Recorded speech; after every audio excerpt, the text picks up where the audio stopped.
নতুন কাহিনী।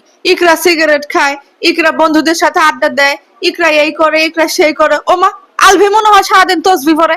আলভির যতগুলো ভিডিও সবগুলোতে 2 আঙ্গুলের মাঝখানে এমনি করে ধরে থাকে, টানতাছে, মুখ দিয়ে ধোয়া উঠতেছে। দেখছেন না এরকম ভিডিও? তাইলে এই লোকের বউ এই লোকের সাথে মারাইয়া চলতে গেলে তো তাকে সেইভাবে তেমন কিছু করতে হয়েছে নাকি? আর এই যে তার যে প্রেমিকা আছে, এই যে প্রেমিকা তিথি, এই তিথি কি খায় না? তারপরে এই যে যে বলে যে এরকম ইকরার নাকি আগে বিয়ে হয়েছিল, তো তিথি কি অবিবাহিত? একটা কথা বলেন তো, এই তিথি মেয়েটা কি অবিবাহিত? অবিবাহিত হলে একটা কথা, যে না একদম অবিবাহিত একজনের কাছে গেছে, এ মেয়ের নাকি 3টা 4টে বিয়ে, এ মেয়ের মায়েরও নাকি 3টা 4টে বিয়ে, মানে এগুলো কোনো কথা হইতে পারে? এই তিথির বাবা নাকি আবার মেয়েদের ইনবক্সে মেসেজ দেয় সে নাকি অবিবাহিত, তার নাকি ছেলে মেয়ে নাই। দেখুন, আজকে তো সারা বাংলাদেশের কাছে পরিষ্কার তার মেয়ে তো আজকে সকলের কাছে ফেমাস।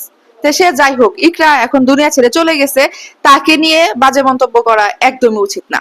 আল্লাহ তাআলা তাকে বেহেশতে নসিব করুক। সে যেভাবে যে থাকুক না কেন, মানে সে এখনো তো প্রমাণ হয় না যে সে নিজে থেকে চলে গেছে।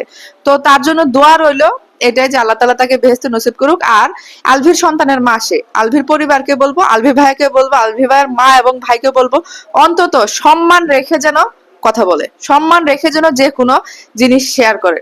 কারণ রিজিক বড় হবে, বড় হয়ে দেখবে, তখন তার মনের মধ্যে কি প্রশ্ন উঠবে সেটা হচ্ছে কথা। তো আপনারা সবাই চিন্তা ভাবনা করে একটু পোস্ট গুলো করবেন, চিন্তা ভাবনা করে একটু কথাগুলো বলবেন।